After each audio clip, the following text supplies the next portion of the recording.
한반도의 운명을 가를 남북 정상회담 이제 나흘 앞으로 다가왔습니다. 문재인 대통령은 어제 최종 점검회의를 주재하며 회담 내용을 조율했습니다. 두 정상이 처음 만나는 방식이나 리설주 동행 여부 등도 곧 결정될 것으로 보입니다. 네, 이런 가운데 핵실험 중단과 ICBM 발사를 중지하겠다는 북한 발표에 대해서 여러 가지 해석이 나오고 있는데요. 문성묵 한국국가전략연구원 통일전략센터장, 봉영식 연세대 통일연구원 전문연구위원 두 분과 관련 이야기 나눠보겠습니다. 어서 오십시오. 네, 안녕하십니까. 오셨습니까? 북한 노동당 전원회의 결정서, 오늘 나온 보도 중에 참 좀 와닿았던 게 비핵화의 빗장 풀다라는 제목이 와닿았습니다. 물론 김정은 위원장의 진정성은 진정성이지만 그 이면에 있는 어떤 여러 가지 우리가 좀 경계하고 우려해야 될 부분도 분명히 있는 것 같습니다. 일단 어떻게 좀 평가하십니까? 긍정적인 첫 걸음이라고는 평가합니다만 예. 아무래도 그 동결이 목적은 아니지 않습니까? 동결과 비핵화는 굉장히 다른 목표이기 때문에 이것이 비핵화라는 최종 목표로 연결이 될 것인가? 예. 이것이 앞으로 이제 남북 정상회담 그리고 북미 정상회담에서 결정될 것으로 보입니다. 알겠습니다. 네, 센터장님은 어떻게 평가하시나요? 예, 긍정적인 측면도 있고 또 부정적인 측면이 공존하고 있기 때문에 반응들이 엇갈리고 있거든요. 아마 긍정적인 측면만을 보시는 분들은 아마 이번이 앞으로 비핵화로 좋은 길이 될 것이라고 보고 싶을 거고 예. 부정적인 측면을 우려하는 분들은 그건 아직은 성급한 판단이다라는 얘기인데 저는 양쪽을 같이 볼 필요가 있다고 봅니다. 그동안 북한이 6차례나 핵실험을 했고 수십 발의 미사일을 발사했고 그게 사실 얼마 전의 일이거든요. 예. 11월 말에 북한이 화성 15형을 발사했으니까 이제 몇 달 되질 않았어요. 네. 그런 상황에서 북한이 이런 이제 결정을 했는데 어제 결정 내용을 우리가 자세히 들여다봐야 됩니다. 예. 북한의 발표는 그동안 김정은 위원장이 결정한 경제 핵병진 노선 성공했다. 예. 우리는 핵보유국이 됐다. 자, 따라서 우리는 핵보유국으로서 더 이상 핵실험 미사일 발사 필요 없다. 예. 이제 북부에 있는 붕괴리 핵실험장도 이제 기능을 이제 다 했다. 네. 이제 폐쇄도 된다. 이제 그런 얘기거든요. 그다음에 NPT 핵 확산 금지 조약에서 부여한 핵 보유국이 말할 법한 한 그런 의무를 얘기를 했어요. 예. 핵 확산을 금지하겠다. 핵 사용을 하지 않겠다. 예. 이런 얘기를 했고 자기들의 이 실험 중지는 이제는 국제사회 핵군축 활동의 시작과 같은 것이다. 예. 그러니까 이 표현은 이제 우리는 핵보유국이 됐으니 당당히 우리를 핵보유국으로 인정하고 지금부터 미국과 하는 협상은 핵 군축 협상이다. 핵을 폐기하는 협상이 아니고 군축 협상이다. 예. 라고 하는 것을 분명히 말하고 싶은 것을 애둘러 얘기를 했다. 그래서 분명히 그동안 북한이 핵실험 미사일 발사만을 해왔던 것으로 비하면 굉장히 획기적인 조치로 볼 수 있지만 예. 그러나 나와 있는 내용만을 보면 과연 한국과 미국 국제사회가 바라는 완전한 핵 폐기의 의사가 있는지 없는지는 현재로서는 확인할 방법이 없다. 좀 지켜봐야 되겠다 하는 얘기지요. 알겠습니다. 사실 지금 평가가 좀 엇갈리는 부분이 많은데 이런 와중에 오늘 오전에 국방부에서 발표를 한 게 있습니다. 대북 확성 방송을 자정부터 중단했다. 이 부분에 대해서 좀 어떻게 평가를 하십니까? 앞으로 이제 남북 정상회담이지만 예. 회담도 역시 협상의 그 일환이기 때문에 좀 성급한 결정이었다고 저는 생각합니다. 예. 그 확성기 중단도 우리나라 정부가 이제 대북 협상 카드로 계속 쥐고 있을 가치가 있었는데 예. 너무 그 북한의 어떤 그런 반응을 확신하지 않고 너무 성급하게 선제적으로 긍정적인 분위기를 조성한다는 차원에서 사용한 것이 아닌가 이렇게 생각합니다. 알겠습니다. 센터장님 어떻게 보세요? 이제 확성기 방송의 경우에는 우리가 그 뿌리를 좀 알 필요가 있습니다. 네. 2004년 6월 4일 남북 장성급 군사회담을 통해서 북한이 서해 도발을 중지하면 그것과 동시에 우리가 확성기 방송을 포함한 전광판 예. 대북 심전을 중단한다. 물론 북한도 중단하는 거죠. 그렇게 합의를 한 것인데 그것이 북한이 천안함 피격 2010년 북한이 천안함 피격을 함으로써 사실상 육사 합의서가 깨진 겁니다. 예. 북한이 우리를 향해서 서해 충돌 방지 합의를 위반했고 도발을 했기 때문에 따라서 우리가 524 조치의 일환으로 대북 확성기를 다시 재개하기로 결정을 하고 세웠지만 예. 방송 개시는 안 했습니다. 방송 개시는 2015년 8월 북한이 목함 지뢰 도발을 하면서 우리가 거기에 대한 응징 조치로서 했고 북한이 2+2 회담을 제의하고 정말 제발 이걸 좀 중단해 달라고 사정을 해서 다시 도발하지 않는 조건으로 우리가 방송을 중단을 했었죠. 네. 그러나 북한이 핵실험을 하고 비정상적인 도발을 함으로써 다시 재개가 된 것이거든요. 물론 정부가 신중한 결정을 했으리라고 보겠지만 네. 그러나 지금 상황에서 북한이 과거의 도발에 대해서 인정도 안 하고 사과도 안 하고 재발 방지 약속도 안 했고 아무것도 안 했는데 예. 우리가 이걸 일방적으로 중단하는 것이 과연 적절하냐, 우리 국민들이 얼마나 이걸 이해하겠느냐 하는 부분에 대해서 홍 박사님 말씀대로 이건 성급한 결정이 아니었느냐. 물론 아마 그동안의 물밑 대화라든지 여러 가지 대화를 통해서 북한이 아마 요구했을 겁니다. 네. 그리고 우리가 이렇게 핵실험도 중단하고 미사일 발사도 안 하겠다고 그러고 핵실험장도 폐기하겠다고 하는 마당에 그게 말이 되느냐라는 요구를 했을 가능성이 있을 것 같은데 좀 아쉬움이 있지요. 봉 의원님, 이 협상 카드라는 이야기가 지금 좀 나와서 그러는데 북한 측에서도 분명히 이 풍계리 핵실험장을 뭐 폐기하던가 아니면 ICBM 발사를 중단하겠다라던가 이건 아주 큰 카드지 않습니까? 본인들이 쓸 수 있는 그걸 먼저 이렇게 선제적으로 한 건 어떻게 보면 카드를 좀 잃어버린 게 아닌가라는 해석도 나올 수 있거든요. 이 부분은 어떻게 보십니까? 네, 저도 이 문제에 대해서 좀 생각을 다시 해봤습니다. 예. 북한이 통 큰 양보를 선제적으로 한 것이냐. 선제적이라는 의미는 먼저 한 것이거든요. 예. 근데 이렇게도 볼 수 있죠. 마이크 폼페이오, 지금 국무장관 후보자가 예. 지난 3월 31일 부활절 주말에 이제 김정은 위원장을 만나서 일단 1차 예. 대화를 했다고 보도가 됐지 않습니까? 그때 아마 미국 정부의 입장을 직접적으로 전달했을 가능성이 높습니다. 적어도 북한이 이런 성의를 보여야만 북미 정상회담이 제대로 될 것이다. 라든지 만약에 북미 정상회담이 결실을 맺지 못한다면은 예. 이러이러한 대가를 북한이 치르게 될 것이다. 그러니까 미국의 준비 태세라든지 결기를 보여줬을 가능성이 높습니다. 예. 그렇다면 선제적인 조치는 미국이 먼저 취한 것이죠. 지난 3월 말 4월 초에 거기에 대해서 북한 김정은 정부가 대응을 한 것이라고도 볼 수 있는 것이죠. 그러니까 북한의 선제적인 조치가 아니라 예. 미국의 선제적인 조건을 가지고 그동안 고심을 하다가 받아들인 거죠. 이제 남북 정상회담이 며칠 안 남았기 때문에 기선을 잡는다고 할까요? 예. 아니면 북한의 비핵화에 대한 긍정적인 무드를 올리기 위한 조치로서 이번 발표를 한 것이 아닌가 이렇게 생각합니다. 알겠습니다. 네, 또 한편으로는 사실 뭐 ICBM 발사나 풍계리 핵실험장 같은 경우에는 돈 문제도 그렇고 더 이상 쓸 수 없는데 이걸 오히려 버리는 카드임에도 불구하고 뭔가 큰 카드인 것처럼 포장했다. 이런 분석도 있는데 좀 어떻게 동의하시는지. 예, 그런 분석 충분히 가능성이 있다고 봅니다. 과거 2008년에 북한이 영변에 있는 냉각탑을 폐기한 일이 있었습니다. 사실상 쓸모없는 것이었거든요. 아마 그 비용을 상당히 우리 서방에서 대준 걸로 알고 있습니다. 예. 쓸모없는 냉각탑을 포기하는데 비용까지 지불하면서 파기했고 그 대가로 미국은 북한의 테러 지원국 지정을 해제했습니다. 예. 그런데 결과는 어떻습니까? 북한은 핵 개발을 계속했고 또 여러 가지 국제사회의 인권을 유린하는 그런 행동을 해왔거든요. 결국은 미국은 그러한 과오들을 되풀이하지 않겠다라고 하는 것이 확고한 입장이에요. 네. 풍계리 핵실험장 6번 했습니다. 그걸로 인해서 여러 가지 인공지진, 후속지진이 나오고 있고 방사능 유출 그런 문제들이 나오고 있고 그래서 전문가들은 이제 풍계리 핵실험장은 더 이상 쓸모가 없는 것이다. 예. 근데 이미 버릴 거 마치 큰 이 시혜를 베푸는 것 같이 중단하고 폐기한다라고 보여주는 그런 측면이 있습니다. 그리고 북한이 이미 작년 연말에 핵 무력을 완성했다고 선언을 했고 김정은 위원장도 육성 신년사를 통해서 우리는 완성했다. 핵단 추가 테이블 위에 있다.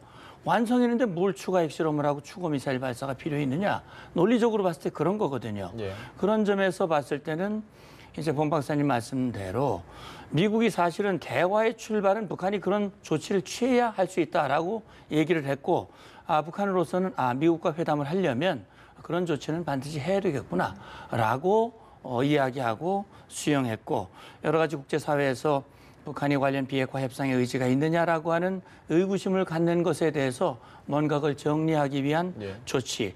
아니 긍정적으로 해석을 한다면 김정은 위원장이 앞으로 비핵화, 핵을 완전히 폐기하기 위한 중간 수순으로 북한 주민들에게 자 우리는 핵 경제 병진 노선을 새로운 노선으로 바꿨다. 이제 경제 집중한다라고 하는 것. 그래서 핵을 포기하면 다시 말하면 핵 포기에 대한 한국과 미국과 국제사회의 아주 결정적인 그런 지원이 확보된다면 그 명분을 쌓기 위한 중간 수순으로 해석할 방법도 있겠지만 그 여부는 아직은 좀 더 지켜봐야 된다는 얘기죠. 알겠습니다. 제가 미국 기자라는 가정을 좀 하고 생각을 해보니까 사실 상황이 이렇게까지 온데 보면 ICBM 발사 중단이 아니라 도발이 계속됐잖아요. 그래서 여기까지 끌고 왔는데 아니 갑자기 회담을 하기도 전에 트럼프하고 회담을 하기도 전에 ICBM 발사 안 할게라고 하면 당연히 제가 미국 기자로서 아니 이거 뭐 약속 있는 게 아니야라는 질문을 던질 것 같거든요. 트럼프 대통령이 일단은 뭐 양방은 없다라고 밝히긴 했지만 뭔가 어떤 좀 협상이 오고 갔을 거라는 예상은 해볼 수 있는 거 아닙니까 우리가? 그 이제 마이크 폼페이오 CIA 국장이 그랬겠죠. 비핵화는 양보할 수 없는 최종 목표다. 네. 그것을 변경시킬 수는 없다. 동결 가지고는 안 된다. 이렇게 얘기했지만 이제 북한이 바라는 것은 지금 개발한 것은 다 유지하고 제재 완화되고 또 미국과 국교 정상화를 포함한 이제 정상 국가로 인정을 받는 것이거든요. 그러니까 한쪽은 동결선에서 마무리 짓고 싶고 한쪽은 비핵화. 북한 내에 있는 미사일과 핵을 없애야 된다. 이런 걸 고집하고 있기 때문에 그러면 먼저 첫 단추로서 일단 동결 선언을 하든지 거기에 상응하는 조치를 취하는 것이 북미 정상회담 준비의 첫 걸음이다. 이런 식으로 의견 교환이 됐을 가능성이 있는 것이죠. 이렇게 이제 동결선에서 어떻게 해서든지 이제 미국과 한국을 끌어들이는 전략은 사실 많은 분들이 예상을 했습니다. 결국에 와서는 북한이 바라는 것은 핵 무력을 완성해서 더 이상 실험이 필요 없을 때 이런 풍계리라든지 이런 시설, 그다음에 이제를 폐쇄하고 또 더 이상 미사일 시험을 안 하겠다. 대신에 우리에게 이제 경제적 지원을 해라. 적대적인 정책을 철회하라. 이렇게 요구할 것이라는 예상은 많은 분들이 했었죠. 그렇지만 어떻게 본다면 북한이 이런 전략을 지난 25년 동안 너무 되풀이했기 때문에 어떤 너무 과도한 희망적인 분석이 없는 것은 어떻게 본다면 굉장히 중요한 학습 효과가 미국 내에도 있었고 또 국내에도 있는 것은 분명한 것 같습니다. 알겠습니다. 어쨌든 우리와 미국에서는 좀 기대와 우려가 교차하고 있는 것 같고 중국에서는 굉장히 좀 환영하면서 미국도 이에 상응하는 뭔가를 보여야 한다 이렇게 이야기를 하고 있거든요. 네, 그렇죠. 이제 어떻게 보면 중국 물론 관영 매체인 인민일보에서는 뭐 그 정도까지 나가진 않았지만 대외용인 환구시보에서는 구체적으로 입장을 밝히고 있거든요. 환구시보도 북한의 관영 언론이라는 차원에서 그것은 중국의 속내를 그대로 드러낸 것이다. 그동안 중국은 쌍중단, 쌍궤 병행이라는 입장을 취했거든요. 쌍중단은 북한이 핵실험이나 미사일 중단을 하면 실험 중단을 하면 미국은 한미연합연습을 중단해야 된다. 쌍궤 병행이라고 하는 것은 미국이 북한의 비핵화를 요구한다면 그다음에 북한이 원하는 평화협정과 관련된 협상이 쌍궤 같이 병행돼야 된다라고 하는 게 중국의 입장이었고 지난번 김정은 위원장이 중국을 가서 시진핑 주석을 만나서 전략적인 합의를 했다 그랬습니다. 다시 말하면 중국의 이런 입장에 북한이 동조했다라고 볼 수 있는데 사실 북한이 그동안 말했던 미국의 대북 적대 정책이 북한 핵미사일 개발의 근본 원인이었고 책임이었다. 따라서 비핵화를 위해서는 미국의 정책이 변화돼야 한다. 대북 적대 정책. 근데 그 적대 정책은 다른 말이 아니라 한미동맹 그리고 주한미군과 한미연합연습이었다. 그다음에 주요 전략 자산의 한반도 전개 그런 것들을 염두에 둔 발언을 해왔거든요. 사실 그걸 불편해하는 나라는 바로 중국입니다. 그러니까 중국은 북한 비핵화라고 하는 것을 매개로 해서 자기들이 바라는 다시 말하면 한반도에서 미국의 영향력이 축소되고 한미 동맹이 이완되는 것을 원하고 이번에 이번을 계기로 해서 네. 중국의 그 바램을 그대로 보여주고 있다. 사실은 중국이 말한 것은 북한이 하고 싶은 얘기를 대신하고 있다. 네. 저는 그렇게 보고 있고요. 이런 중국의 이야기는 아마도 조만간 있을 남북 북미 정상회담에서 북한의 입장이 드러나게 될 것이다. 안 드러나기를 전 바라지만 드러나게 될 가능성이 좀 더 높지 않을까라는 그런 우려가 같이 있는 것이죠. 알겠습니다. 제가 여기 관련해서 첨언을 드리자면은 북한 정부가 발표한 지난 노동당 중앙위원회 제7기 3차 전원회의 발표문을 보면은 제6항에 국제사회와 대화 적극 추진한다 이런 내용이 있고 거기 보면은 여섯째 사회주의 경제 건설을 위한 유리한 국제적 환경을 마련하여 조선반도와 세계 평화와 안정을 수호하기 위하여 주변국들과 국제사회와의 긴밀한 연계와 대화를 적극화해 나갈 것이다. 네. 이것은 어떻게 본다면 중국하고 계속 연계해서 대응하겠다는 뜻을 천명한 것으로도 해석될 수 있습니다. 그래서 이제 중국 카드를 포기하지 않고 비핵화, 미국이 원하는 비핵화가 아니라 한반도의 안정, 그러니까 핵이 있는 평화죠.